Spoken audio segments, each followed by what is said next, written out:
오늘 우리가 함께 살펴볼 말씀은 신명기 23장 1절에서 18절까지 말씀입니다.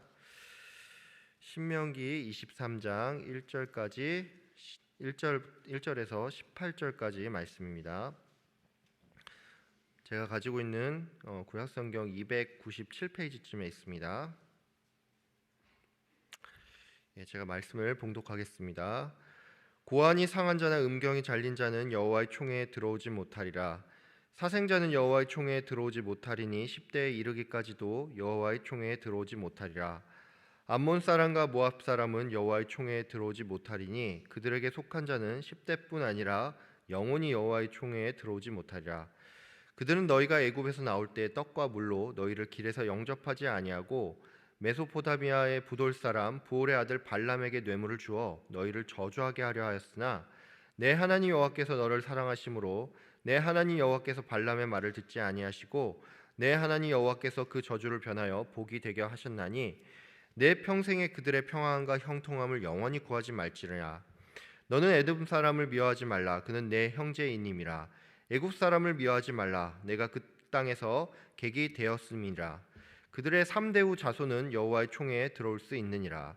내가 적군을 치러 출진할 때 모든 악한 일을 스스로 삼갈지니 너희 중에 누가 밤에 몽설함으로 부정하거든 진영 밖으로 나가고 진영 안에 들어오지 아니하다가 해질 때 목욕하고 해진 후에 진에 들어올 것이요 내 진영 밖에 변소를 마련하고 그리로 나가되 내 기구에 작은 삽을 더하여 밖에 나가서 대변을 볼 때 그것으로 땅을 팔 것이요 몸을 돌려 그 배설물을 덮을지니 이는 내 하나님 여호와께서 너를 구원하시고 적군을 내게 넘기시려고 내 진영 중에 행하심이라. 그러므로 내 진영을 거룩히 하라.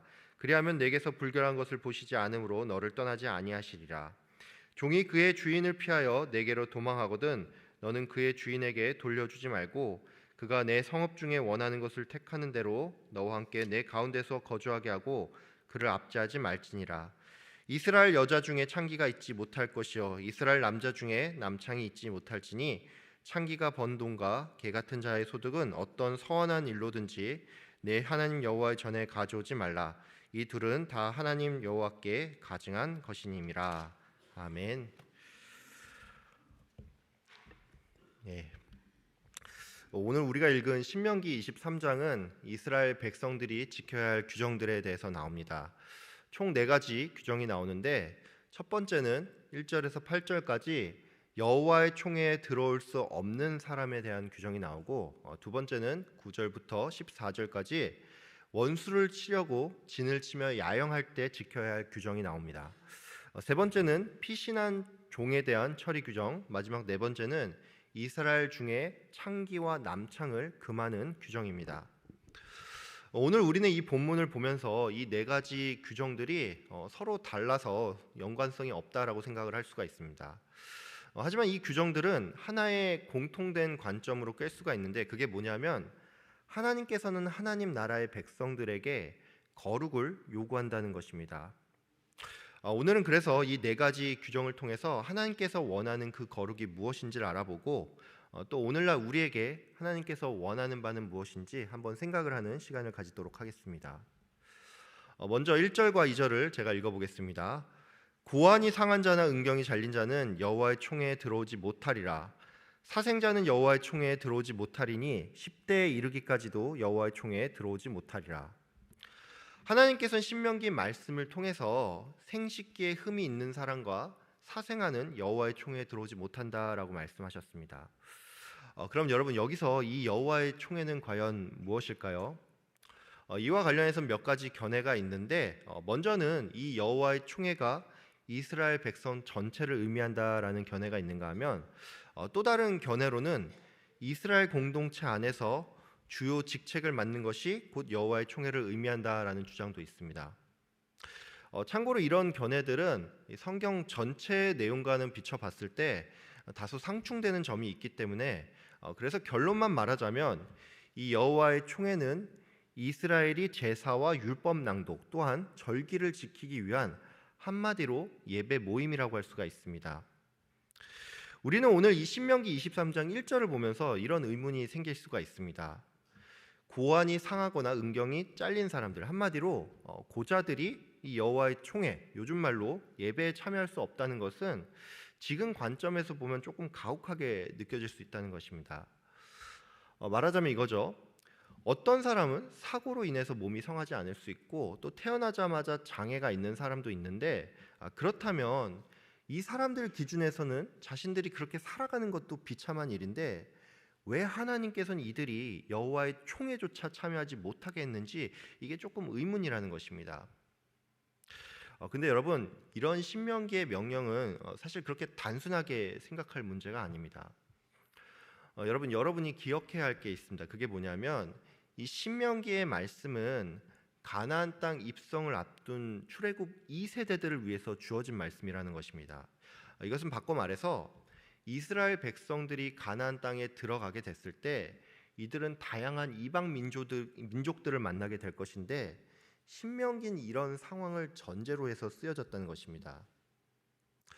이 당시의 고자들은 물론 정말로 어쩌다 우연한 사고로 또는 타고난 장애로 고자가 된 사람도 있겠지만 대부분의 고자들은 스스로 거세한 경우가 많았습니다. 거세는 고대 근동 문화 안에서 종교적인 이유로 많이 시행이 됐고 특별히 특정 관직을 위해서 시행된 풍습이었습니다.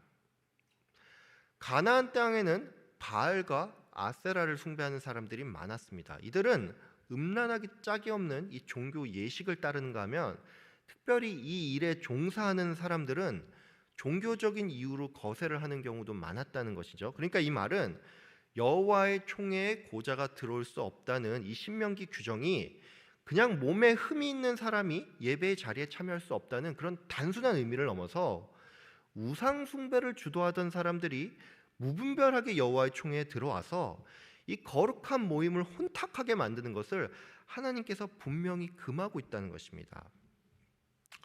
우리는 이런 관점에서 사생아의 출입을 금하는 것이 어떤 의미인지도 생각해야 합니다. 여러분은 이 사생아라는 말을 들으면 보통 어떤 생각이 드십니까? 사생아는 법적인 혼인 관계 외에 출생된 아이들을 의미하죠. 우리는 보통 사생아에 대해서 부모가 잘못했지, 애들이 무슨 잘못이야, 이런 식으로 우리가 생각을 할 수가 있습니다. 이런 이유로 우리는 이 관점에서 오늘 이 본문의 규정이 조금 불편하게 느껴질 수가 있습니다. 쉽게 말해서 이거죠.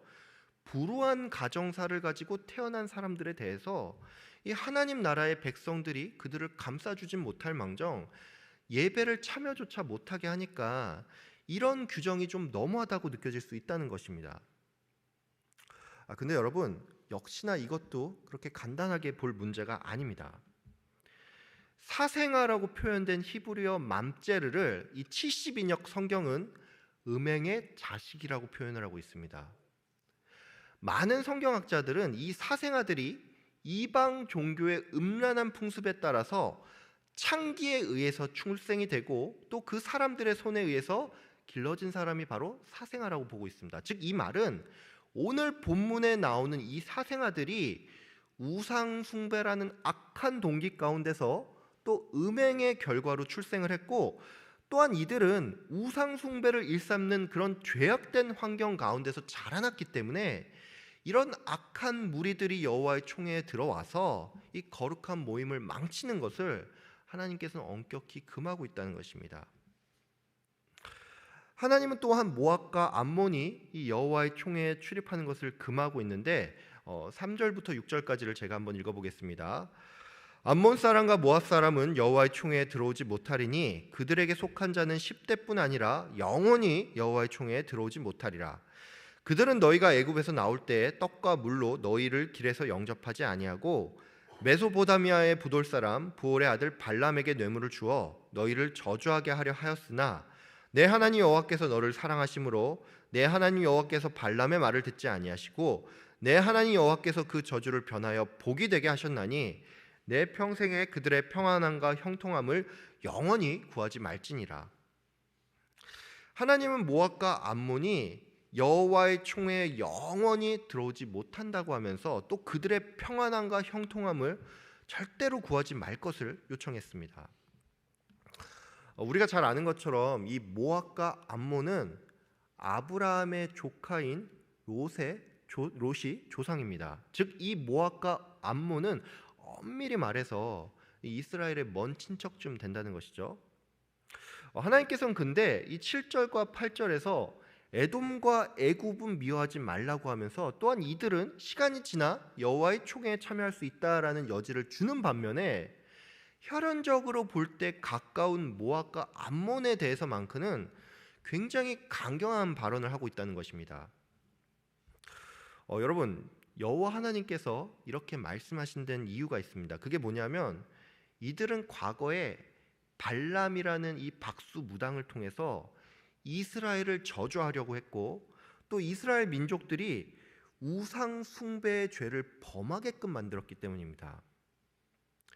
이스라엘이 광야에서 경험한 이 모압과 암몬은 이스라엘을 우상 숭배에 빠지게끔 만든 장본인이었습니다. 그렇기 때문에 하나님께서는 이들이 만약 여호와의 총회에 들어오면 이스라엘이 또다시 우상 숭배의 죄에 빠질 수 있기 때문에 이들의 출입 또한 철저히 금했다는 것입니다. 하나님께서는 또한 이스라엘을 향해서 너희는 영원히 이 모압과 암몬의 이 평안과 형통을 구하지 말라라고 명령하셨는데, 이것은 하나님께서 어떤 복수심에 불타서 말씀하신 것이 아니라 아브라함과의 약속을 지키기 위해서였습니다. 하나님께서는 아브라함에게 너를 축복하는 자를 내가 축복하고 너를 저주하는 자를 내가 저주하겠다라고 말씀하셨습니다. 하나님께서는 400년 전에 아브라함에게 했던 말을 기억하고 이것을 신실하게 이행하기 위해서 이 명령을 주셨다는 것이죠. 즉 하나님은 모압과 암몬이 제 아무리 이스라엘과 먼 친척 관계라고 해도 하나님께 있어서 가장 우선순위는 이스라엘 공동체의 거룩함이었고 이 아브라함과의 약속이었다는 것입니다. 이후 9절부터 13절까지는 이스라엘 백성이 이 적군을 치러 출진할 때 지켜야 할 규정에 대해서 말을 하고 있습니다. 이 내용을 살펴보면 이렇습니다. 몽정한 자들은 진 밖에 나가서 이 하루가 지나서 몸을 씻고 들어와야 한다는 것과, 대소변을 보기 위해서는 따로 진 밖에 나가 삽으로 땅을 파고 거기에 변을 본 후에 땅을 덮으라는 규정인데, 이것은 하나님께서 더러운 것을 보고 이스라엘의 진영을 떠나지 않도록 그렇게 해야 한다는 것입니다. 여기서 조금 주목할 게 하나 있습니다. 그게 뭐냐면 이 9절 말씀에 내가 적군을 치러 출진할 때에 모든 악한 일을 스스로 삼가라라는 말 이후에 이 같은 규정이 주어졌다는 것입니다. 여러분도 한번 생각해 보면 알겠지만 사람이 몽정을 하는 것, 또 변이 마려워서 이 변을 보는 것은 단지 인간의 생리 현상일 뿐이고, 이 변을 보고 난 이후에 땅을 덮는 것이나 이 몽정한 사람이 몸을 씻고 들어오는 것은 지금 우리 기준에서 볼 때는 이건 그냥 청결의 문제라고 생각을 할 수가 있습니다. 근데 여러분, 왜 하나님께서는 이것을 지키지 않는 게 악한 일이라고 말씀을 하셨을까요? 이것은 결국에 하나님의 명령을 지키는 것이야말로 성도에게 있어서 거룩한 일이기 때문입니다. 여러분, 하나님이 말하는 거룩은 우리의 상식과는 조금 다른 것입니다. 하나님께서 성도에게 요구하는 거룩은 성도가 세상과 구별되게 살기를 바란다는 것입니다. 즉 우리의 일반적인 상식에서 도덕적으로 보이고 뭔가 외적으로 볼 때 종교적으로 심취해 있는 이것이 거룩이 아니라 하나님의 명령을 따름으로써 세상과 구별된 모습으로 살아가는 것이 이것이 바로 성도의 거룩이라는 것입니다. 하나님께서는 어떤 종이 주인을 피해서 성도에게 오거든 그들을 주인에게 돌려주지 말고 이스라엘 백성이 거주하는 성읍 중에 원한 곳을 택해서 그들 가운데 살게 하며 또한 그들을 압제하지 말라라고 말을 했습니다. 많은 사람들은 이 규정을 보면서 이렇게 오해합니다. 하나님께서는 이 인권 개념이 희박한 시대에 종의 인권까지 생각해서 이런 명령을 주셨고, 그래서 기독교야말로 그 어떤 종교보다 인권을 소중히 여긴다. 뭐 이런 식으로 이 본문을 생각을 한다는 것이죠. 근데 여러분, 우리가 이런 관점, 즉 인권이라는 관점에서 신명기를 바라보면 신명기는 그 안에서 상당히 많은 모순이 발견됩니다.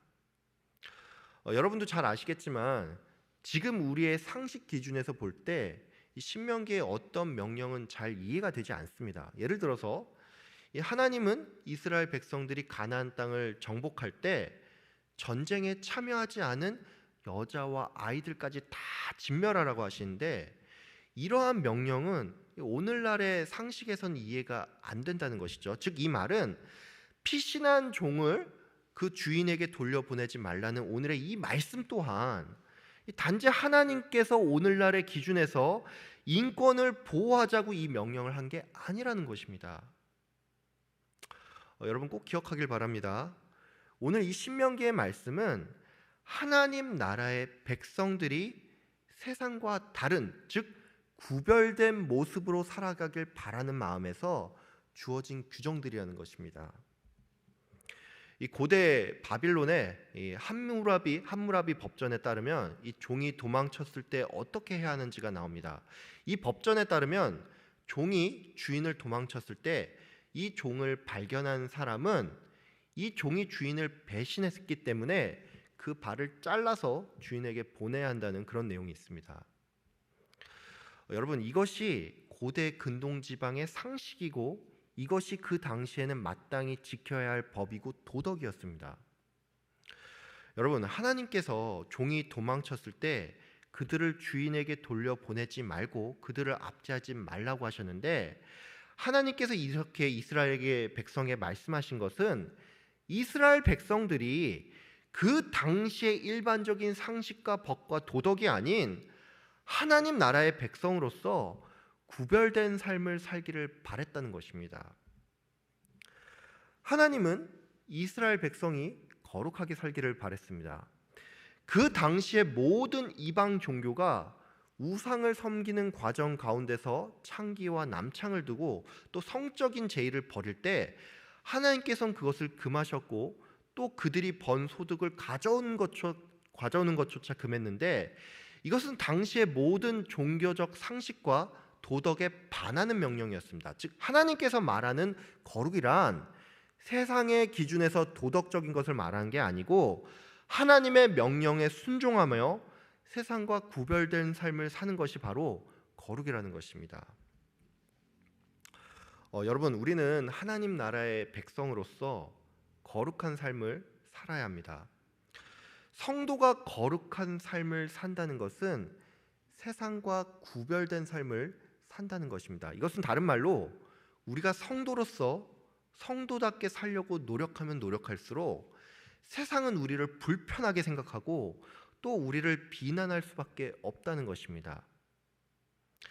베드로 사도는 우리에게 사랑하는 자들아, 너희를 시련하려고 오는 불시험을 이상한 일 당하는 것 같이 이상히 여기지 말라라고 말씀하셨습니다. 예수님은 또한 그의 제자들에게 너희가 세상에 속하지 않은 관계로 세상이 너희를 미워한다라고 말씀하셨습니다. 즉 기독교인이 거룩한 삶을 살기 위해서는 그 과정 중에 때로는 세상이 말하는 도덕이나 또한 세상의 일반적인 가르침이나 풍조와 전혀 다른 것을 택해야 할 때도 있고, 이로 말미암아 우리가 어려움을 감수할 각오를 우리가 해야 한다는 것입니다. 세상이 기독교에게 원하는 것은 타협입니다. 적당한 상식과 관용, 또 세상의 가치관을 거스르지 않으며 자신들을 불편하게 만들지 않는 것이 이 세상의 윤리라고 생각을 하고, 이들은 기독교가, 더 정확히 말해서는 모든 종교가 이 윤리를 따르고 동조해야 한다고 생각합니다. 여러분, 성도는 깨어 있어야 합니다. 특별히 세상이 말하는 도덕과 윤리를 무분별하게 그냥 절대로 수용을 하면 안 됩니다. 세상은 때로는 인권과 평등, 자유와 복지, 민주라는 이름하에 하나님의 말씀을 거역하는 법을 만드는가 하면 기독교인에게도 이 법을 따를 것을 강요하는데, 여러분 우리가 이런 것들을 그냥 별 생각 없이고 받아들이고 동조하는 일은 우리가 성도로서 거룩함을 잃어간다는 것을 의미합니다. 여러분, 세상과 평화롭게 지내는 일과 세상과 타협하는 일은 절대로 같은 일이 아닙니다. 세상은 또한 우리에게 부지런히 자기 개발을 하고 노력하며 공부하는 가운데 네가 원하는 그 꿈을 이루면서 살라라고 말을 합니다. 우리는 이러한 세상의 요청을 보면서 이것이 그저 자기 주도적인 삶을 살라는 그런 메시지 정도로 생각을 할 수가 있는데 여러분, 그렇지 않습니다. 이러한 메시지들은 결국에는 말하고자 하는 바가 같습니다. 그것은 바로 네가 네 인생의 주인으로 살아가라는 것입니다. 사탄은 아담과 하와에게 다가가서 네가 이 선악과를 먹으면 하나님처럼 될 수 있다라고 말했습니다. 아담과 하와는 이 뱀의 말을 듣고 나서 선악과를 바라보니 이것이 보암직도 하고 먹음직도 하게 그렇게 느껴졌습니다. 즉, 이 말은 이 세상의 풍조, 이 세상의 가르침이 얼핏 보면 좋아 보이고 그게 세련되어 보일지라도 이것은 결국 내가 내 인생의 주인이 되어서 하나님을 거부하는 삶을 사는 것이기 때문에 우리는 이것들을 단호히 거절해야 한다는 것입니다. 여러분, 우리는 하나님 나라의 백성입니다. 성도가 성도 되는 것은 우리가 좀 더 도덕적이거나 좀 더 세상적으로 볼 때 세련돼 보여서가 아니라 하나님 나라의 백성으로서 주의 말씀을 지키며 이 세상이 아무리 변해도 그 말씀에 따라 살아가고 그래서 세상과 구별되기 때문입니다. 여러분 모두 오늘 신명기의 말씀을 생각하면서 구별된 삶을 사는 일에 동참하는 여러분 되길 바랍니다. 무엇보다 이 일을 위해서 말씀을 늘 가까이 하며 하나님께서 우리에게 명하고자 하는 바가 무엇인지 이것을 발견하는 여러분 되길 바랍니다. 세상의 방식으로 세상을 이기는 것이 아닌 하나님의 말씀으로 선으로 악을 이기며 교회의 거룩을 위해서 힘쓰는 여러분 되시길 주님의 이름으로 축복합니다. 아멘. 기도하겠습니다. 사랑의 하나님 아버지, 감사합니다. 오늘 이 새벽 신명기의 말씀을 통하여서 우리에게 요구하는 주님께서 주시는 그 거룩이 무엇인지 알게 하여 주심 감사합니다. 하나님, 이 세상을 살아가면서 세상이 말하는 도덕과 세상이 말하는 가르침, 이것이 아닌 하나님께서 주신 그 말씀이 거룩임을 생각합니다.